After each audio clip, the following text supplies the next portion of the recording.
Hello everyone, welcome to my YouTube channel. आज हम study करेंगे बैटरीज़ के बारे में। तो सबसे पहली चीज़, बैटरी क्या होता है। जब भी आप एक से ज़्यादा सेल को सीरीज़ में कनेक्ट कर रहे हो तो उस टाइम पे बैटरी का फॉर्मेशन होता है। तो बैटरी है या फिर सेल है, ये किस लिए काम होते हैं? ये इलेक्ट्रिकल एनर्जी का सोर्स होता है। और बेसिकली ये क्या होते हैं? गैल्वेनिक सेल होते हैं। और गैल्वेनिक सेल का काम हमने ऑलरेडी पढ़ा हुआ है। गैल्वेनिक सेल क्या करता है? जो भी स्पॉन्टेनियस रिडॉक्स रिएक्शन है, जो रिएक्शन आपके पास खुद ब खुद हो रही है, उसमें एनर्जी जनरेट होगी which is in the form of chemical energy. उस केमिकल एनर्जी को किस में कन्वर्ट करते हैं? इलेक्ट्रिकल एनर्जी में। तो बैटरी या फिर सेल जो है वो आपके पास एक गैल्वेनिक सेल ही है, जहाँ पर केमिकल एनर्जी को कन्वर्ट किया जाता है इलेक्ट्रिकल एनर्जी में। अब बैटरी को अगर आपने प्रैक्टिकल पर्पज से यूज़ करना है ना, तो उसके कुछ फीचर्स होते हैं। सबसे पहली चीज़ कि बैटरी जो है लाइट वेट होनी चाहिए। सेकेंडली, बैटरी जो है कॉम्पैक्ट होनी चाहिए। And third and important feature is कि जैसे ही आप उस बैटरी को यूज़ कर रहे हो तो वोल्टेज जो है ना वो बहुत ज़्यादा वैरी नहीं करनी चाहिए उसके यूसेज के टाइम पे। दो टाइप की बैटरीज हम स्टडी करने वाले हैं आज, which is first is primary battery and second is secondary battery. सबसे पहले समझते हैं इनका डिफरेंस क्या होता है। प्राइमरी बैटरीज क्या होती हैं, उसमें जो रिएक्शन है ना आपके पास सिर्फ एक ही बार होगी। वो जितने मर्जी टाइम के लिए हो, मतलब जैसे ही वो बैटरी जो आपके पास डेड हुई है, वो सेल आपके पास डेड हुआ, आप उसको वापस से चार्ज नहीं कर सकते। फॉर एग्ज़ाम्पल, आप देखते होगे क्लॉक में जो सेल डलता है, या फिर आप रिमोट में बात कर लीजिए, जो सेल डलता है वो एक पर्टिकुलर टाइम के बाद आप उसको वेस्ट है, वो आपके पास एक पर्टिकुलर टाइम तक ही आप उसको यूज़ कर पाओगे। उसके बाद आप सोचो कि आप उसको चार्ज कर लोगे तो वो पॉसिबल नहीं है। तो प्राइमरी बैटरीज क्या हैं? जो नॉन रिचार्जेबल है, जिसको आप चार्ज नहीं कर सकते, एक कुछ टाइम के लिए ही वो काम करेंगी। जबकि सेकेंडरी बैटरीज क्या हैं? जो चार्जेबल है, आप उसको चार्ज कर सकते हो। फॉर एग्जांपल, आप इन्वर्टर की बैटरीज की बात करते हो या फिर ऑटोमोबाइल्स की बैटरी की बात करते हो, उसको आप क्या कर सकते हो? इजीली चार्ज कर सकते हो। तो फर्स्ट हम स्टडी कर रहे हैं which is primary battery. Primary battery में क्या होता है? रिएक्शन सिर्फ एक ही बार होगी और उसका यूज़ आप जितने भी टाइम के लिए वो काम करती है, उसके यूज़ के बाद जो बैटरी है वो डेड हो जाएगी और फिर आप उसको रीयूज़ नहीं कर पाओगे। तो जो मोस्ट फेमस एग्जांपल है उसमें क्या है? ड्राई सेल, जिसको हम लेक्लांचे सेल भी बोलते हैं इसके डिस्कवर के बाद। और ये किस में यूज होती है? आपकी ट्रांजिस्टर्स में होती है और क्लॉक्स में जो ये वाली बैटरी यूज़ होती है, which is your dry cell या फिर लेक्लांचे सेल। क्लियर?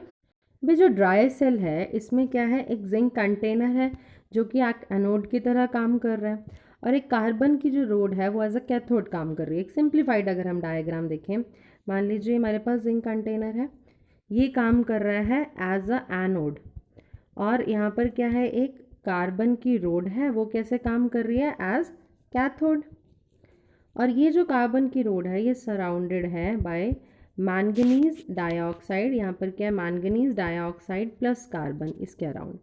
और ये जो इलेक्ट्रोड्स के बीच का जो स्पेस है ये फिल्ड है मोइस्ट अमोनियम क्लोराइड के साथ, और साथ में क्या है? Zinc chloride. ठीक है, तो अब आपको ये डायग्राम इजीली समझ आ जाएगा कि हमने क्या बनाया हुआ है।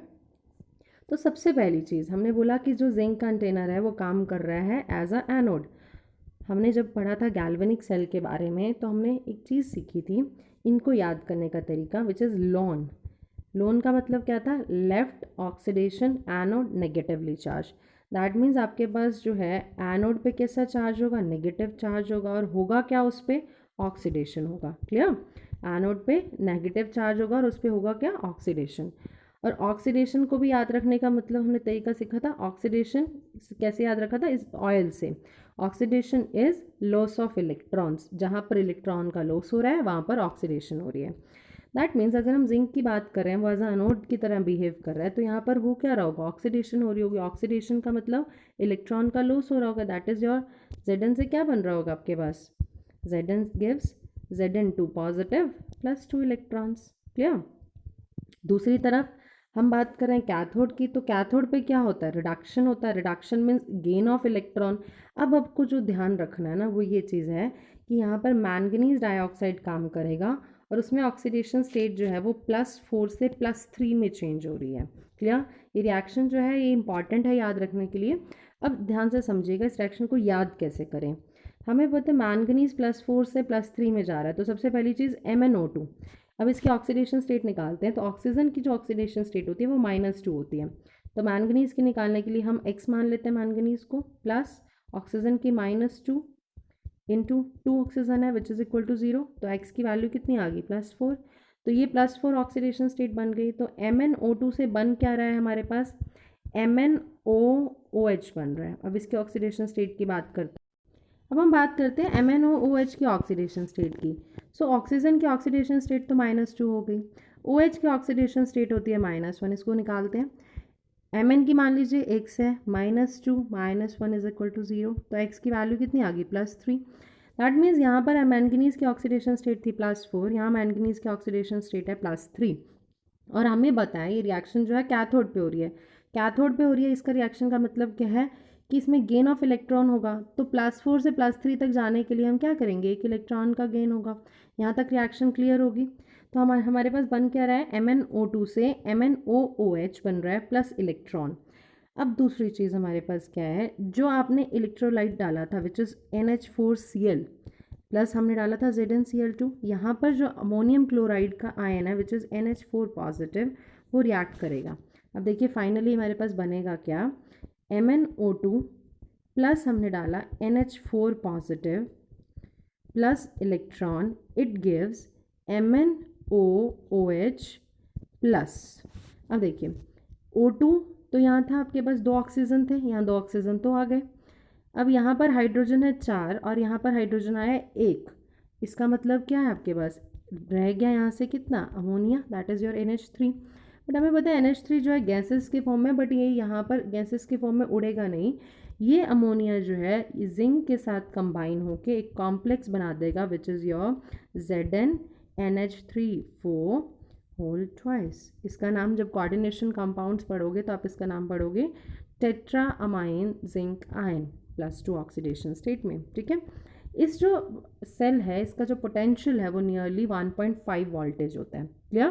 तो हमने इसमें क्या स्टडी किया, सबसे पहली चीज़ जो जिंक का आपके पास कंटेनर है वो एक एनोड की तरह काम कर रहा है, और जो कार्बन की पर्टिकुलरली जो ग्रेफाइट रोड है वो एज अ कैथोड काम कर रही है, और उस कैथोड के आसपास क्या है, पाउडर्ड मैंगनीज डाइऑक्साइड है और कार्बन है।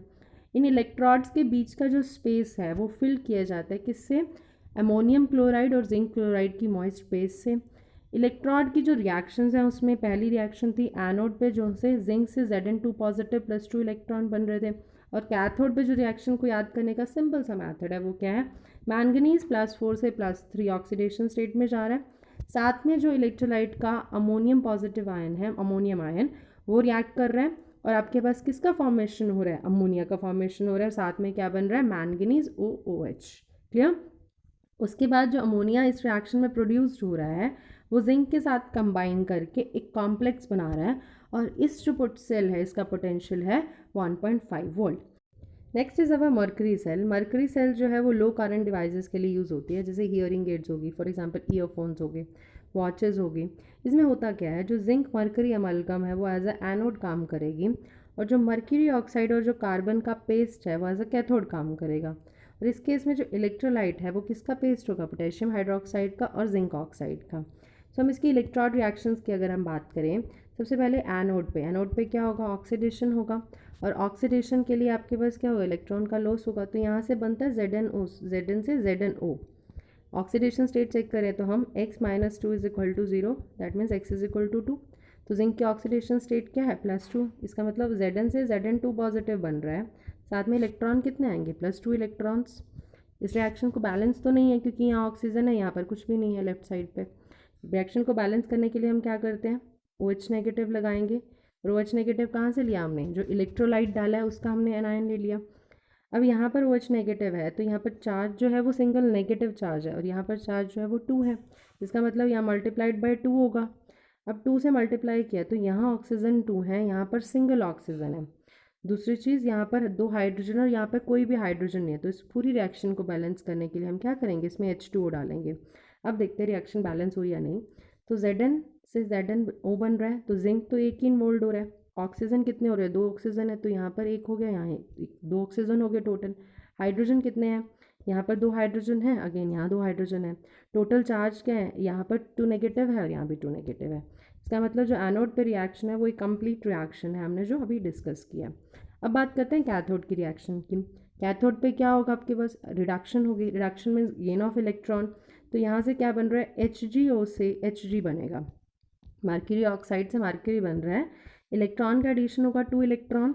अगेन इसको बैलेंस करते हैं, यहाँ पर आपके पास है O, इसका मतलब अब जो इलेक्ट्रोलाइट का OH नेगेटिव है वो इस तरफ आएगा। चार्ज को बैलेंस करना है, यहाँ 2 नेगेटिव है, इसका मतलब यहाँ पे 2 से मल्टीप्लाई करेंगे हम। 2 से जैसे ही हम इसको मल्टीप्लाई करेंगे हमारी रिएक्शन फिर बैलेंस नहीं है। देखते हैं, मरकरी तो एक ही है आपके पास, ऑक्सीजन यहाँ पर एक है और यहाँ पर 2 ऑक्सीजन है। इसको बैलेंस करने के लिए हम क्या करेंगे, H2O का यूज़ करेंगे। सो अब ये रिएक्शन जो है कम्प्लीटली बैलेंस्ड हो चुकी है। तो कैथोड पे जो रिएक्शन है वो क्या है, HgO plus H2O plus 2 electrons gives Hg liquid plus 2H negative. अगर हम इसके लिए कंप्लीट रिएक्शन लिखें तो वो क्या लिखेंगे, जिंक प्लस 2H नेगेटिव से 2H नेगेटिव कट गया, 2 इलेक्ट्रॉन से 2 इलेक्ट्रॉन कट गया, H2O से आपके पास H2O कट गया, बचा क्या, Zn plus HgO gives ZnO plus Hg। जो स्टेट्स हैं वो साथ साथ मेंशन करते जाइए। ये जिंक अमलगम है, ये जिंक ऑक्साइड सॉलिड स्टेट में है और ये मरकरी लिक्विड स्टेट में। तो ओवरऑल जो रिएक्शन है वो ये रिएक्शन बनेगी। क्लियर। और देखिए यहाँ पर जो रिएक्शन है वो शो की हुई है और जिसको हम ऑलरेडी डिस्कस कर चुके हैं। अब इसमें जो सेल पोटेंशियल है ना वो अप्रॉक्सीमेटली 1.35 वोल्ट होता है और जब तक ये सेल चल रहा है ना इसका जो सेल पोटेंशियल है वो कांस्टेंट रहता है। क्यों, क्योंकि ओवरऑल रिएक्शन जब आप देख रहे हो ना इसमें कोई भी आयंस नहीं है। अगर इसमें कोई भी आयंस नहीं है तो उसकी कॉन्सेंट्रेशन जो है पूरी लाइफ टाइम वो चेंज नहीं होगी। अब बात करते हैं हम सेकेंडरी बैटरीज़ के बारे में। सेकेंडरी बैटरी जैसे हमने पहले ही डिस्कस किया है कि ये जो है रिचार्जेबल बैटरी है, आप इसको रिचार्ज कर सकते हैं। अब रिचार्ज कैसे करेंगे, इसमें से करंट जो है अपोजिट डायरेक्शन में फ्लो करा के। तो एक गुड सेकेंडरी बैटरी जो है वो क्या, उसकी फीचर होता है वो क्या है कि उसमें सबसे ज़्यादा नंबर ऑफ़ डिस्चार्जिंग और चार्जिंग साइकिल होगी। जैसे आप बैटरी को यूज़ कर रहे हो, कुछ टाइम के बाद वो क्या होगी, डिस्चार्ज होगी, फिर आप उसको चार्ज कर पा रहे हो, फिर वो डिस्चार्ज हो रही है, फिर आप उसको चार्ज कर पा रहे हो। तो जितनी उसमें डिस्चार्जिंग और चार्जिंग साइकिल होगी ना उतनी ही वो बैटरी अच्छी काम करेगी। तो अब जो हम यहाँ डिस्कस करने वाले हैं वो बैटरी है लेड स्टोरेज बैटरी, और जो कॉमनली यूज होती है ऑटोमोबाइल्स में या इन्वर्टर्स में। इसमें होता क्या है, आपके पास एक लेड एनोड होती है, दैट मीन्स यहाँ पर जो एनोड है वो लेड की बनी होगी और जो कैथोड है वो क्या होगी, एक ग्रिड होगी जो कि लेड की packed with lead dioxide. Grid क्या होता है, कॉन्टिन्यूस पैटर्न होता है आपके पास। तो यहाँ पर जो काम कर रही है एनोड तो है वो आपके पास लेड है और जो कैथोड है वो लेड जो पैक्ड है लेड डाइऑक्साइड के साथ, वो कैथोड की तरह काम कर रही है। और जो इलेक्ट्रोलाइट है वो क्या है, 38% सॉल्यूशन है सल्फ्यूरिक एसिड का। अब पहले सबसे पहले हम इसका फिगर देखते हैं। इस फिगर में देखिए एनोड ये रही हमारे पास। एनोड क्या होता है, अगेन लोन कॉन्सेप्ट अगर आपको ध्यान हो, left oxidation anode negatively charge, that means anode क्या होगा, नेगेटिवली चार्ज होगा। वो नेगेटिव सिंबल आपको यहाँ शो किया हुआ है। दूसरी चीज़ ये कैथोड आपके पास ये है, कैथोड पे क्या है, पॉजिटिवली चार्ज है। ये जो है आपके पास ये नेगेटिव प्लेट्स हैं। नेगेटिव प्लेट्स किसकी होंगी, एनोड्स की प्लेट होंगी। इसमें क्या होगा, लेड जो है lead grids filled with spongy lead. दूसरी चीज़ ये नीचे आप देख रहे हो ये वाले कलर की, दैट इज़ ये जो कैथोड वाला कलर है, यहाँ पर क्या पॉजिटिव प्लेट्स हैं जो कि फिल्ड हैं किसके साथ, लेड डाइऑक्साइड के साथ। और ये जो बीच में आप देख रहे हो ये क्या है, इलेक्ट्रोलाइट है जो कि क्या है 38% सल्फ्यूरिक एसिड सॉल्यूशन। अब हम इसकी रिएक्शंस की बात करते हैं। सबसे पहली चीज़ हमारे पास एनोड है, अगेन एनोड पे ऑक्सीडेशन होनी है तो यहाँ से क्या बन रहा है, लेड से आपके पास लेड सल्फेट बन रहा है which is in the form of PbSO4। साथ में क्या हो रहा है, 2 इलेक्ट्रॉन्स है। इस रिएक्शन को बैलेंस करते हैं। सबसे पहली चीज़ यहाँ पर सल्फेट है और यहाँ पर कोई सल्फेट नहीं है, तो SO4 2 नेगेटिव अगर आप लगा रहे हो तो रिएक्शन बैलेंस्ड हो रही है। टोटल चार्ज इस साइड कितना है, 2 नेगेटिवली 2, और यहाँ भी क्या है 2 नेगेटिव चार्ज है। यहाँ पर लेड एक है, यहाँ भी लेड है, यहाँ पे सल्फेट है SO4, यहाँ भी सल्फेट है। तो ये रिएक्शन बैलेंस्ड होगी। तो एनोड पे हमारे पास जो रिएक्शन है वो एक कंप्लीट रिएक्शन बन गई। अब बात करते हैं कैथोड की रिएक्शन की। कैथोड की रिएक्शन में क्या था, लेड डाइऑक्साइड था। लेड डाइऑक्साइड से आपके पास बन रहा है लेड सल्फेट। इसकी ऑक्सीडेशन स्टेट की अगर हम बात करें तो यहाँ पर +4 होगी और यहाँ पर +2 होगी। तो टोटल ऑक्सीडेशन स्टेट जो है वो डिक्रीज़ हो रही है, दैट मीन्स यहाँ क्या हो रहा है, रिडक्शन हो रहा है। कैथोड पे हमें पता है रिडक्शन होता है। तो +4 से जब ये +2 में जा रहा है तो वो क्या रहा होगा, 2 इलेक्ट्रॉन का एडिशन होगा, तभी ये आपके पास +4 से +2 में कन्वर्ट हो सकता है। साथ में आपके पास ये रिएक्शन को बैलेंस करते हैं हम फिर से, सल्फेट आयंस हैं तो यहाँ पर क्या आएगा, SO4 2 नेगेटिव आएगा। दूसरी चीज़ SO4 2 नेगेटिव तो आ गया, बट यहाँ ऑक्सीजन तो बैलेंस नहीं हुए, 2 ऑक्सीजन है। इसका मतलब क्या है, वाटर का यूज़ करेंगे हम, 2H2O लगाएंगे। जैसे ही हमने ऑक्सीजन को बैलेंस किया यहाँ पर 4 हाइड्रोजन आ गए, तो यहाँ पर 4 हाइड्रोजन तो नहीं है लेफ्ट साइड में, तो हम क्या करने वाले हैं 4H पॉजिटिव। अब टोटल चार्ज को देखते हैं बैलेंस हुआ या नहीं। यहाँ टोटल चार्ज आपके पास आ रहा है 2 negative which is equal to -4 और यहाँ पे +4, तो टोटल चार्ज इस तरफ का 0 आ गया। इस तरफ कोई भी चार्ज आया नहीं है, तो दैट मीन्स टोटल चार्ज भी बैलेंस है, पूरी रिएक्शन भी बैलेंस्ड हो गई। तो कैथोड पे रिएक्शन क्या होगी, PbO2 + SO4 2 negative + 4H positive + 2 electron gives PbSO4 + 2H2O। अगर हम इसकी ओवरऑल रिएक्शन की बात करें तो ओवरऑल रिएक्शन क्या होगी, इन दोनों का एडिशन करना है हमने। हम देख रहे हैं 2 इलेक्ट्रॉन, तो 2 इलेक्ट्रॉन कैंसिल हो जाएंगे। दूसरी चीज़ हमारे पास और क्या कैंसिल हो सकता है, और कुछ भी कैंसिल होने वाला नहीं है इसमें। तो हम कंप्लीट रिएक्शन अगर लिखें तो Pb + PbO2 प्लस सल्फेट कितने हैं, ये दोनों सेम साइड पे हैं तो ये ऐड होंगे, तो 2SO4 2 negative + 4H positive, it gives PbSO4 कितने हो गए, एक ये हो गया एक ये हो गया, तो टोटल 2 PbSO4 हो गए + 2H2O। ठीक है, अब इन दोनों को अगर हम जोड़ें तो 2SO4 2 नेगेटिव + 4H पॉजिटिव को हम ऐसे लिख सकते हैं which is equal to 2H2SO4। ध्यान से देखिएगा, इसको हम इजीली लिख सकते हैं 2H2SO4, तो यही हमारे पास ओवरऑल रिएक्शन बन रही है। अगर अब हमने ये इस बैटरी को चार्ज करना है तो रिएक्शन को रिवर्स लिखेंगे। अब जब हम इसको रिएक्शन को रिवर्स लिख रहे हैं, मान लो इसी रिएक्शन को हम रिवर्स लिखते हैं, तो क्या बनेगा, PbSO4 + 2 electrons gives PbS + SO4 2 negative. अब इस रिएक्शन में हो क्या रहा है, एडिशन ऑफ इलेक्ट्रॉन्स। जब भी एडिशन ऑफ इलेक्ट्रॉन्स होंगी तो वो एज अ कैथोड काम करेगी एज अ एनोड। हमें पता है कि जहाँ पर भी एडिशन ऑफ इलेक्ट्रॉन्स हुआ दैट मीन्स वहाँ पर रिडक्शन हो रही है, और रिडक्शन में ये कैसे काम करेगी, कैथोड की तरह काम करेगी। इसका मतलब जब आपने इस बैटरी को चार्ज करना है तो रिएक्शन आप रिवर्स कर रहे हो, तो जो कैथोड की रिएक्शन है वो एनोड की रिएक्शन बन जाएगी रिवर्स डायरेक्शन में, और जो एनोड की रिएक्शन है वो कैथोड की बन जाएगी। जैसे कि यहाँ पर ये रिएक्शन जो एनोड की फॉर्म में लिखी हुई थी, जैसे ही आपने इसको रिवर्स किया, इस रिवर्स रिएक्शन जो है वो किस पे होने लग गई, कैथोड पे। इन द सेम वे जो आपके पास अब एनोड की रिएक्शन होगी चार्जिंग के टाइम पे, वो क्या होगी, PbSO4 + 2H positive 2H2O gives PbO2 + SO4 2 negative + 4H positive + 2 electron. अब यहाँ पर ऑक्सीडेशन हो रही है क्योंकि यहाँ पे इलेक्ट्रॉन का लॉस हो रहा है, तो ये रिएक्शन क्या होगी, एनोड पे रिएक्शन हो जाएगी। तो दैट मीन्स जब आपने इस बैटरी को चार्ज करना है तो रिएक्शन जो है रिवर्स्ड हो जाएगी, और लेड सल्फेट जो है एनोड पे और कैथोड पे वो कन्वर्ट होगा। जब एनोड पे लेड सल्फेट है वो कन्वर्ट होगा लेड में, और जब कैथोड की बात करो तो वो रिएक्शन में लेड सल्फेट कन्वर्ट होगा लेड डाइऑक्साइड में। क्लियर। तो ये था हमारे पास पूरा सेकेंडरी बैटरीज में लेड स्टोरेज बैटरी का काम। दूसरी जो इम्पॉर्टेंट सेकेंडरी सेल है वो क्या है, निकल कैडमियम सेल है, जिसकी लाइफ टाइम जो है लेड स्टोरेज सेल से ज़्यादा है।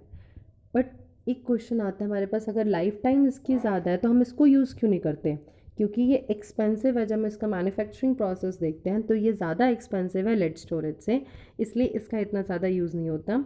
हम जो हमारे CBSE के सिलेबस की बात करते हैं या फिर बोर्ड सिलेबस की बात करते हैं उसमें इसका डिटेल डिस्कशन नहीं है, इसलिए हम सिर्फ इसकी रिएक्शंस की बात करेंगे। जो ओवरऑल रिएक्शन है वो क्या है आपके पास, cadmium + NiOH thrice gives CdO + NiOH twice + water. Reactions अगर इंडिविजुअल की बात करें तो कैडमियम से कैडमियम ऑक्साइड बन रहा है, दैट मीन्स 0 से आपके पास +2 ऑक्सीडेशन स्टेट बन रही है, और यहाँ पर +3 से +2 ऑक्सीडेशन स्टेट बन रही है। इसका मतलब यहाँ पर तो क्या हो रहा होगा, ऑक्सीडेशन हो रहा है, और इधर क्या हो रहा है, रिडक्शन हो रहा है। सिर्फ हमें इसमें इतना ही काम है, इसके डायग्राम की भी हमें ज़रूरत नहीं है खास, और इसकी वर्किंग भी ज़रूरत नहीं है, सिर्फ इस बैटरी के बारे में हमें इस रिएक्शन का पता होना चाहिए। क्लियर। अब नेक्स्ट जो इंपॉर्टेंट टॉपिक है वो उसके बारे में डिस्कशन करते हैं, which is your fuel cell. Fuel cell का मतलब क्या है, आपने सिंपल से पहली चीज़ समझिए, हम इलेक्ट्रिसिटी का प्रोडक्शन कैसे करते हैं। अगर हम पुराने तरीके से बात करें तो हम थर्मल प्लांट से इलेक्ट्रिसिटी प्रोड्यूस करते हैं। उसमें क्या करते हैं, हम कोई भी फॉसिल फ्यूल्स हैं जैसे कॉयल हो गया, गैस हो गया या ऑयल हो गया, उसको हम क्या करते हैं, बर्न करते हैं, उससे जो एनर्जी आपके पास प्रोड्यूस होती है उससे टर्बाइन को रन करते हैं। ये हमारा काम होता है और इलेक्ट्रिसिटी को प्रोड्यूस करने का ओल्डर मेथड से। बट फ्यूल सेल्स में क्या होता है, फ्यूल सेल्स में हम ऐसा सेटअप मेंटेन करते हैं जहाँ पर जो एनर्जी है, जैसे हम फ्यूल्स को बर्न कर रहे हैं, जला रहे हैं, उस टाइम पे कंबशन कर रहे हैं, तो उस टाइम पे जो एनर्जी प्रोड्यूस हो रही है ना उसको डायरेक्टली अगर आप इलेक्ट्रिकल एनर्जी में कन्वर्ट कर रहे हो, और ऐसे गैल्वेनिक सेल जहाँ पर आप फ्यूल्स को कंबशन कर रहे हो और उस टाइम पे जो एनर्जी रिलीज हो रही है उसको इलेक्ट्रिकल एनर्जी में कन्वर्ट कर रहे हो, उसी गैल्वेनिक सेल को ही हम नाम देते हैं फ्यूल सेल। क्लियर। अब इसको थोड़ी सी थ्योरी को देखते हैं कि जो इलेक्ट्रिसिटी जो आप थर्मल प्लांट से प्रोड्यूस करते हो वो बहुत ही एफिशिएंट मेथड नहीं है। दूसरी चीज़, ये पॉल्यूशन का सबसे बड़ा कारण है।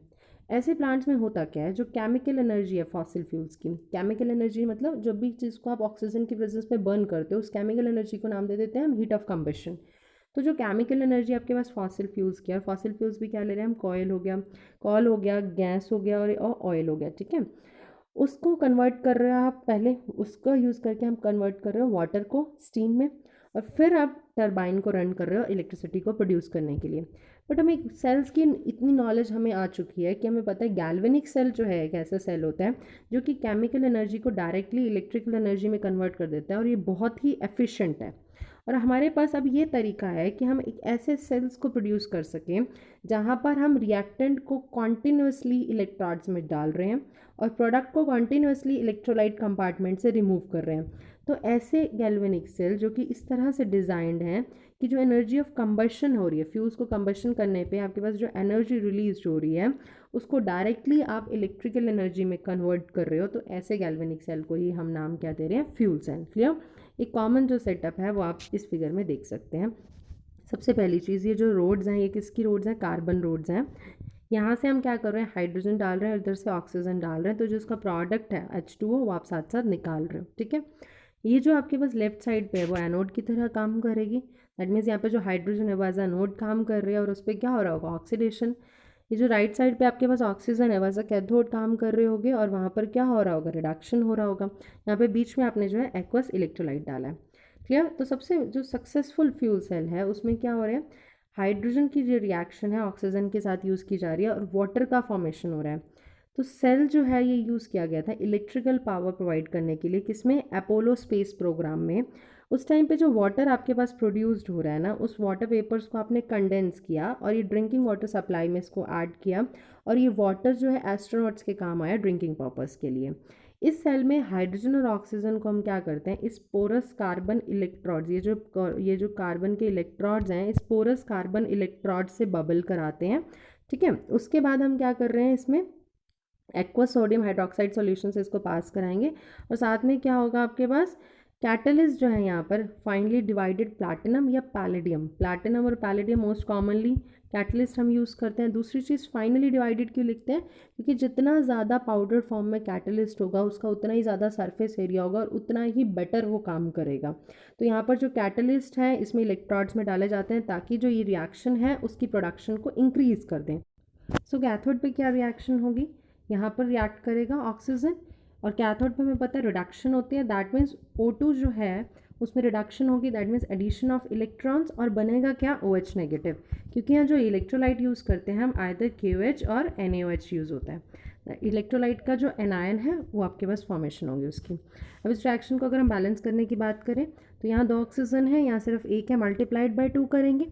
अगर आपने 2 से मल्टीप्लाई किया तो यहाँ हाइड्रोजन कितने हो गए, 2 हाइड्रोजन हो गए, इसका मतलब हाइड्रोजन 2 यहाँ पर, और यहाँ हम H2O ऐड कर देंगे तो 2 हाइड्रोजन हो गए, और यहाँ पर आपके पास 3 ऑक्सीजन हो गए, जबकि इस तरफ आपके पास 2 ऑक्सीजन है। अब इसको बैलेंस करने के लिए हम क्या करते हैं, अगर हम इसको 4 से मल्टीप्लाई कर दें, इस साइड 4 ऑक्सीजन 4 हाइड्रोजन, इस साइड आपके पास क्या हो जाएगा, अगर हम इसको 2 से मल्टीप्लाई कर दें तो 4 हाइड्रोजन और आपके पास 4 ऑक्सीजन हो गए, दैट मीन्स ये रिएक्शन बैलेंस्ड होगी। बट चार्ज जो है वो बैलेंस नहीं है, राइट साइड पे आपके पास 4 नेगेटिव चार्ज है जबकि लेफ्ट साइड पे क्या है, 1 negative, that means it has two multiplied by 4। सो ये कंप्लीट आपके पास रिएक्शन होगी कैथोड पे। नेक्स्ट रिएक्शन है एनोड पे। एनोड पे क्या होगा, ऑक्सीडेशन होगा, और वो होगा किसका, हाइड्रोजन का। तो यहाँ पर क्या हो रहा है, हाइड्रोजन से आपके पास H2O बन रहा है, ऑक्सीडेशन है, दैट मीन्स इलेक्ट्रॉन का लॉस होगा, कुछ इलेक्ट्रॉन यहाँ पर हमने लिख दिया साथ में। रिएक्शन को बैलेंस करते हैं, यहाँ पर 2 हाइड्रोजन है, यहाँ पे 2 हाइड्रोजन है, यहाँ ऑक्सीजन 1 है और यहाँ पर कोई ऑक्सीजन नहीं है। इसके लिए हम क्या करेंगे, OH नेगेटिव ऐड करेंगे इस तरफ। जैसे ही हमने इसमें OH नेगेटिव ऐड किया तो यहाँ पर हाइड्रोजन जो है वो बढ़ गए, यहाँ पर टोटल आपके पास 3 हाइड्रोजन हो गए, इधर 2 हो गए। तो हम इसको अगर 2 से मल्टीप्लाई करें तो इस साइड 4 हाइड्रोजन है और 2 ऑक्सीजन है, और इस तरफ क्या है आपके पास 2 हाइड्रोजन है और 3 हाइड्रोजन है और टोटल 1 ऑक्सीजन है। तो इसको हम 2 से मल्टीप्लाई करते हैं तो ओवरऑल आपके पास अब इस लेफ्ट साइड पे क्या हुआ, 4 हाइड्रोजन हो गए, 2 ऑक्सीजन, और इधर क्या हो गया, 4 हाइड्रोजन हो गए और 2 ऑक्सीजन हो गए। इलेक्ट्रॉन अब कितने होंगे, 2, क्योंकि इस साइड लेफ्ट साइड पे नेगेटिव चार्ज जो है वो 2 है और यहाँ पर भी 2 हो गया। रिएक्शन जो है ये बैलेंस्ड होगी। बट अगर आपको इसको ओवरऑल रिएक्शन जो अगर बनानी है तो उसमें क्या होता है, नंबर ऑफ़ इलेक्ट्रॉन्स जो एनोड और कैथोड में क्या होने चाहिए, सेम होने चाहिए। इसलिए इस पूरी रिएक्शन को हम 2 से मल्टीप्लाई करेंगे, तो आपके पास क्या बनेगा, 2H2 plus 4OH negative gives 4H2O plus 4 electron. यही ये रिएक्शन यहाँ पर लिखी गई है। क्लियर। तो अगर आप सिंपली ये याद रख लो ना, कैथोड से आप क्या बना रहे हो और एनोड पे आप क्या बना रहे हो। जैसे कैथोड पे आप बना रहे हो O2 से OH नेगेटिव, और आपको पता है कैथोड की रिएक्शन है, that means addition of electrons होगा। एनोड पे आप क्या बना रहे हो, H2 से H2O। तो कंप्लीट रिएक्शन आप बहुत इजीली लिख सकते हो, क्योंकि जो रेस्ट में आपने ऐड करना है वो आइदर वाटर होता है या फिर इलेक्ट्रोलाइट का यूज़ करते हो। ठीक है। तो ये ओवरऑल रिएक्शन भी आप इसकी जब बनाओगे तो ध्यान से देखिए, इसके ओवरऑल रिएक्शन बनाने के लिए हम इसको ऐड करते हैं। टोटल इलेक्ट्रॉन्स जो है वो हमेशा कैंसिल ही होंगे। तो यहाँ से बना O2 प्लस 2H2। अब 4OH नेगेटिव इस तरफ है और ये 4OH नेगेटिव इस तरफ है, तो सेम साइड अपोजिट साइड पे तो कैंसिल हो जाएगा। इधर 4H2 राइट साइड पे और लेफ्ट साइड पे 2H2 है, दैट मीन्स 4 - 2 = 2, तो ये बन गया 2H2O। तो ओवरऑल रिएक्शन हमारे पास क्या बन गई, 2H2 gases plus O2 gives 2H2O। तो ये आपके पास जो फ्यूल सेल की ओवरऑल रिएक्शन है, जहाँ पर आप हाइड्रोजन और ऑक्सीजन को कॉन्टीन्यूसली उसमें डाल रहे हो और प्रोडक्ट जो है वाटर उसको कॉन्टीन्यूसली निकाल रहे हो। ठीक है। तो सेल जो है वो रन करेगा जैसे ही आप जैसे रिएक्टेंट सप्लाई करते जा रहे हो और प्रोडक्ट को रिमूव करते जा रहे हो। तो फ्यूल सेल्स जो हैं वो इलेक्ट्रिसिटी प्रोड्यूस करते हैं जिसकी एफिशिएंसी होती है अप्रॉक्सीमेटली 70%, जबकि आप जो थर्मल पावर प्लांट से जो इलेक्ट्रिसिटी प्रोड्यूस करते थे उसकी एफिशिएंसी होती थी 40%। तो एक बहुत बड़ी प्रोग्रेस है इलेक्ट्रोड मटेरियल में, कैटलिस्ट में आपके पास बेटर कैटलिस्ट को बनाने में और इलेक्ट्रोलाइट्स को बनाने में, ताकि एफिशिएंसी जो है फ्यूल सेल की बढ़ा सकें हम। ये प्रोग्रेस जो है कॉन्टीन्यूसली चल भी रही है और हम बहुत बेटर तरीके सोच रहे हैं कि इलेक्ट्रिसिटी को प्रोड्यूस करने के लिए। ये ऑटोमोबाइल्स में यूज़ किए गए ऑन एन एक्सपेरिमेंटल बेसिस। और फ्यूल सेल की सबसे बड़ा बेनिफिट क्या है, ये पॉल्यूशन फ्री है। अगर हम फ्यूचर की बात करें, अगर हम फ्यूचर में इसकी इंपॉर्टेंस की बात करें, तो फ्यूल सेल्स जो हैं बहुत ज़्यादा ट्राई की गए और होपफुली हम जो आगे थर्मल पावर प्लांट से इलेक्ट्रिसिटी का जो कॉन्सेप्ट प्रोड्यूस करने का कॉन्सेप्ट है वो ऑलमोस्ट नेग्लिजिबल ही हो जाएगा। क्लियर। सो होपफुली आपको ये लेक्चर समझ आया होगा। अगर आपको कोई भी डाउट है इस लेक्चर के regarding, do right in the comment section. And one more important thing, जो भी लेक्चर आपके पास या यूट्यूब पे आता है उससे रिलेटेड क्वेश्चंस मेरे फेसबुक पेज पे उसी टाइम पोस्ट कर दिए जाते हैं। वो जो क्वेश्चंस हैं वो CBSE प्रीवियस ईयर क्वेश्चंस हैं जो कि इस टॉपिक से ही रिलेटेड होंगे। उस फेसबुक पेज का आपको लिंक डिस्क्रिप्शन बॉक्स में मिल जाएगा। उन क्वेश्चंस में भी कोई भी प्रॉब्लम हो आप फेसबुक पेज पे भी मेंशन कर सकते हैं और आप इस वीडियो के नीचे भी कमेंट कर सकते हैं। If you like this video, click on the like button. If you find this video useful, then click on the subscribe button and share with your friends. Thank you so much for watching.